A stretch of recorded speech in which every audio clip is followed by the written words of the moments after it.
Hello दोस्तों, विहान कहानियाँ में आप सभी का स्वागत है। रमन एक बहुत ही गरीब किसान था। उसकी पत्नी का नाम मनीषा और उसकी छोटी बेटी का नाम मुन्नी था। रमन बहुत ही मेहनती था, लेकिन उसे उसकी मेहनत का फल नहीं मिल पाता था। वो और उसकी पत्नी दोनों सारा दिन खेत में लगे रहते थे। माँ, अब मुझे बहुत तेज भूख लग रही है। क्या मैं पिताजी को खाना खाने के लिए बुला लाऊं? हाँ हाँ, जाओ बेटा, मैं तो उन्हें कब से बुला रही हूँ, लेकिन वो है कि मेरी कुछ सुनते ही नहीं है। फिर मुन्नी रमन को बुलाने के लिए चली गई। पिताजी, आप जल्दी से खाना खाने चलो। आप कब से काम कर रहे हो? मुझे बहुत भूख लग रही है। फिर रमन अपनी बेटी मुन्नी के साथ अपनी पत्नी के पास चला गया और उसकी पत्नी ने सबके लिए खाना परोसा और वह सब खाना खाने लगे। ऊपर वाले से इस बार यही दुआ है कि ठीक से बारिश हो, वरना बहुत दिक्कत हो जाएगी। पिछले साल ठीक से बारिश ना होने के कारण अपनी मेहनत बर्बाद हो गई थी। बस ऊपर वाला इस बार ऐसा बिल्कुल नहीं हो। इस बार रमन ने मनीषा के सारे गहने बेचकर खेत के लिए बीज और खाद खरीदे थे।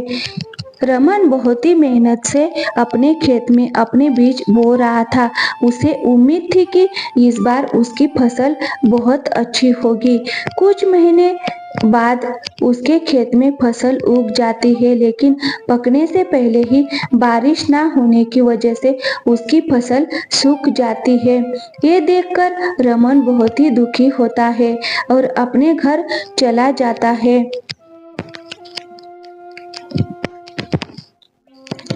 आप उदास मत हो, आप एक बार फिर से कोशिश करो। क्या पता इस बार बारिश हो जाए और अपनी फसल अच्छी हो जाए। इस बार तो तुम्हारे गहने बेचकर बीज और खाद ले आया था, लेकिन अब मैं कहाँ से लेकर आऊँ पैसे बीज और खाद खरीदने के लिए? तुम ही बताओ। आप अपने गांव के सेठ किशोरी लाल से कुछ पैसे उधार ले लो। अब अपने पास केवल एक ही चारा है, क्योंकि हम ऐसे हाथ पर हाथ धरे तो बैठ नहीं सकते। मेरा उसके पास जाने का बिल्कुल भी मन नहीं है। वो बहुत ही बदमाश आदमी है। एक बार जो उससे पैसे ले लिए तो उसका ब्याज कभी खत्म ही नहीं हो पाएगा। पता नहीं वो किस हिसाब से हिसाब चलाता है। देख लीजिए, हमारे पास इसके अलावा कोई और उपाय भी तो नहीं है। थोड़ी देर रात हो जाती है, लेकिन रामू को नींद नहीं आ रही थी, क्योंकि उसे समझ नहीं आ रहा था कि वो पैसों का इंतजाम कैसे करे। सेठ किशोरी लाल से पैसे तो तुरंत मिल जाएंगे, लेकिन गांव के कई लोग उसके जाल में फंस चुके हैं और जो भी उसके जाल में फंस चुका है उसने अपनी पूरी जमीन तक गंवा दी है। मुझे समझ नहीं आ रहा कि मैं क्या करूं, कहां से लेकर आऊं पैसे। अगर पैसों का जुगाड़ नहीं हुआ तो खेती कैसे करूंगा। रामू को इस तरह सोचते सोचते ही सुबह हो जाती है। रमन बेचारे ना चाहते हुए भी सेठ किशोरीलाल के यहाँ पैसे लेने लिए चला जाता है। अरे आओ आओ रमन भाई, बताओ कैसे आना हुआ? सेठ जी, मुझे वो कुछ पैसों की जरूरत थी, नए बीज और खाद लाने के लिए। अरे तो इसमें इतना डरने वाली कौन सी बात है? हम तो बैठे ही हैं पैसे देने के लिए। हम तो जरूरतमंद लोगों की सेवा ही करते हैं। पता है रमन, ये जीना भी क्या जीना है अगर आप किसी की मदद ना करो। तो मैं तो ऊपर वाले का शुक्रिया अदा करता हूँ।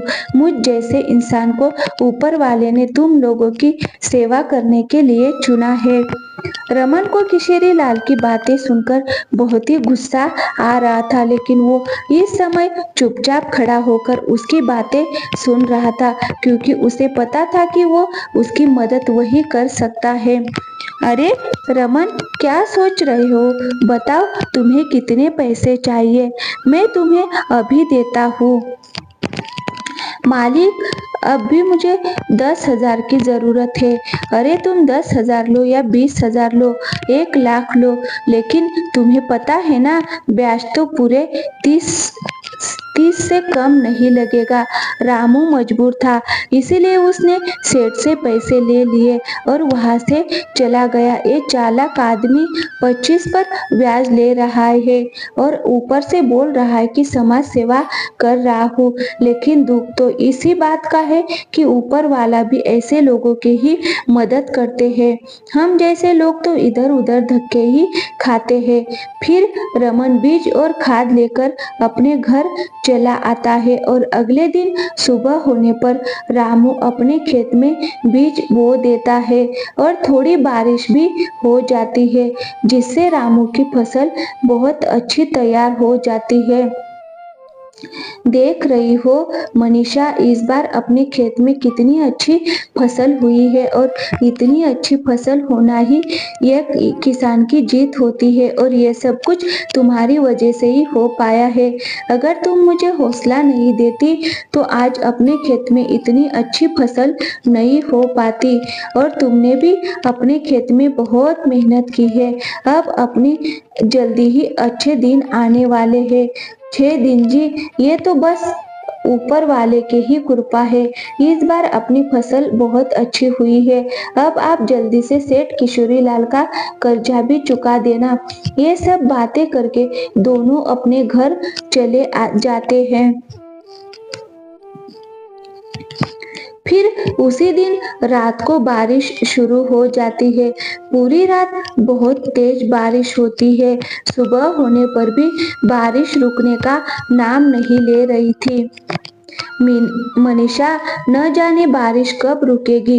पहले तो बारिश हो नहीं रही थी और अब हो रही है तो इतनी हो रही है कि कल रात से रुकने का नाम तक नहीं ले रही है। क्या पता मेरी फसल कैसी होगी। आप बिल्कुल भी चिंता मत कीजिए, देखना जल्दी ही बारिश रुक जाएगी, फिर आप जाकर अपने खेत की फसल को देखना। मनीषा ये बोलकर रमन को दिलासा देने की कोशिश करती है, लेकिन उसे भी पता है कि अब तक उसकी फसल खराब हो चुकी होगी। फिर ऐसे ही 5 दिन तक बारिश रुकने का नाम नहीं लेती।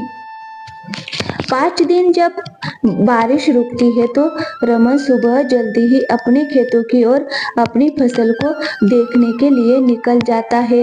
रमन वहां जाकर अपनी फसल को बर्बाद देखकर रोने लगता है। ऊपर वाले, आप ये कैसा न्याय कर रहे हो। पहले तो एक बूंद बारिश नहीं हो रही थी और अब हुई तो 5 दिन बाद रुकी, जिससे हमारी सारी फसल खराब हो गई। अब मैं अपना कर्जा कैसे चुकाऊंगा। अगर सेठ किशोरी लाल को समय से पहले पैसे नहीं दिए तो वो मेरा खेत भी हड़प कर लेगा।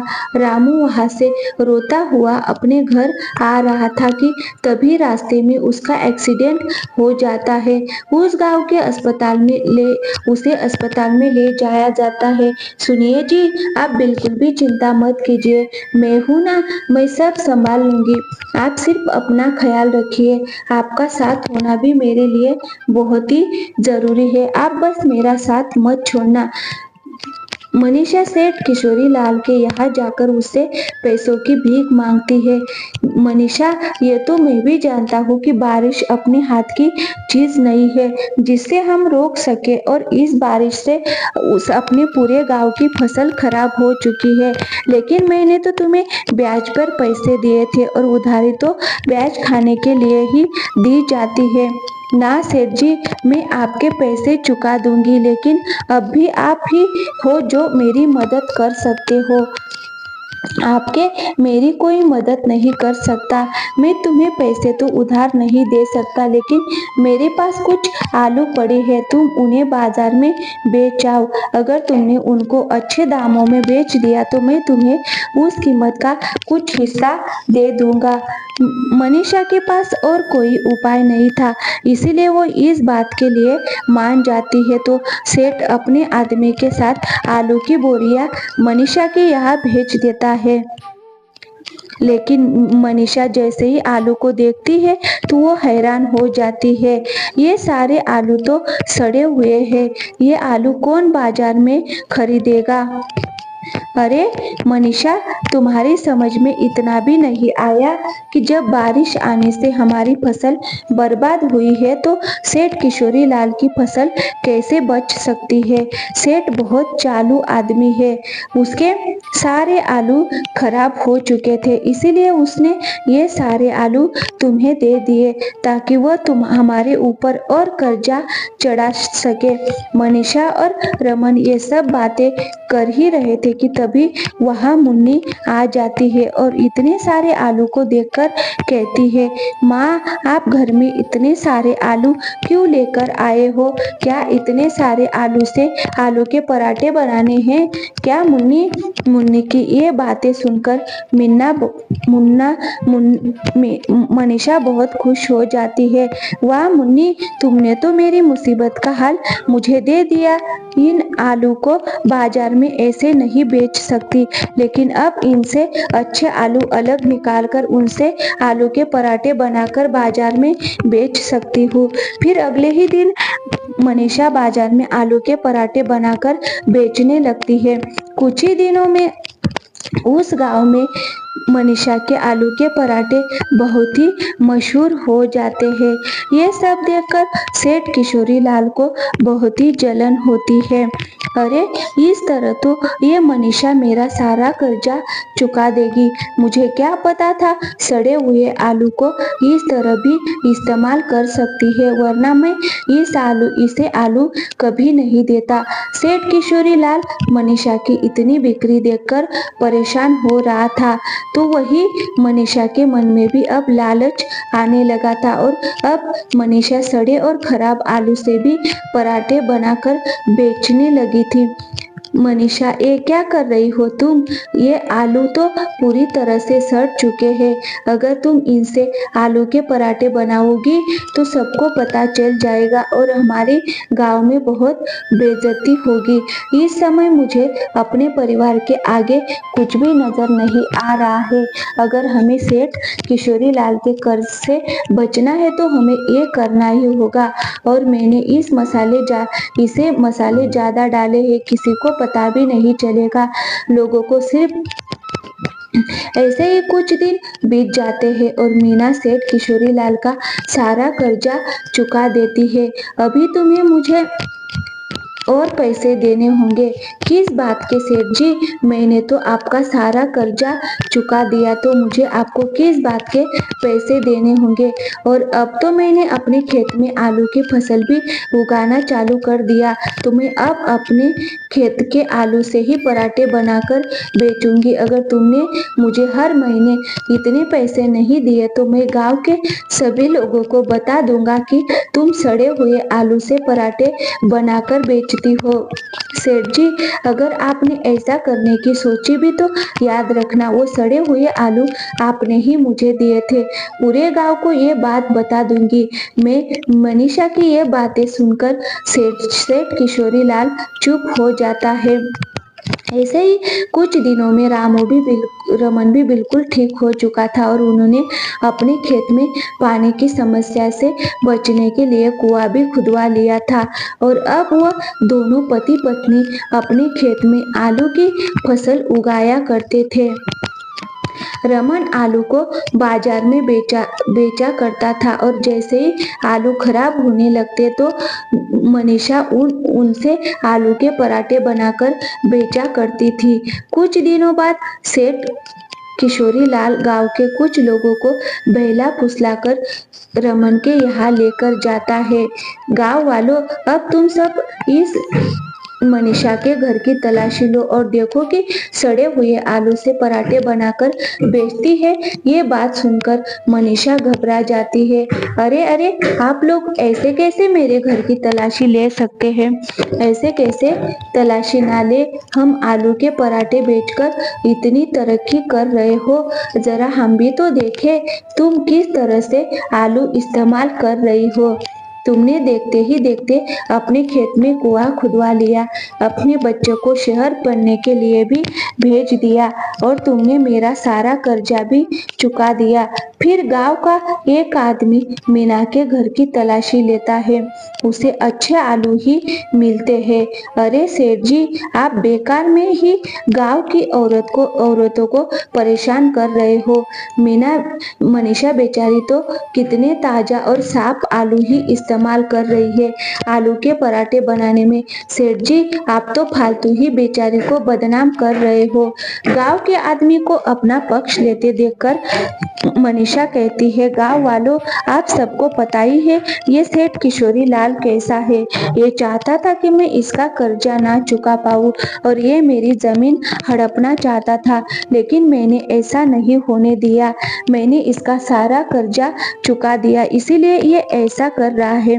अरे हम गरीबों को परेशान करना ही तो इन अमीर लोगों का शौक है। चलो भाई लोग, ये सेठ किशोरी लाल तो हमारा समय खराब कर रहा है। ये कहकर सभी लोग वहां से चले जाते हैं। अरे तुम तो सच में खराब आलू से ही आलू के पराठे बनाती थी ना, तो फिर हमारे घर में ताजा आलू कहाँ से आए। मुझे किशोरी लाल पर कुछ ना कुछ जरूर ऐसा करेगा, इसलिए मैंने पहले से ही सड़े हुए आलू छिपा दिए थे। देखो, अब हमारी बेटी शहर में पढ़ रही है और सेठ किशोरी लाल का कर्जा भी हमने चुका दिया है और अब हम दोनों अच्छे से कमाई भी कर रहे हैं और हमने अपने खेत में पानी की समस्या से भी बचने के लिए कुआं भी खुदवा लिया है। इसीलिए अब हमें तुम्हें लालच नहीं करना चाहिए।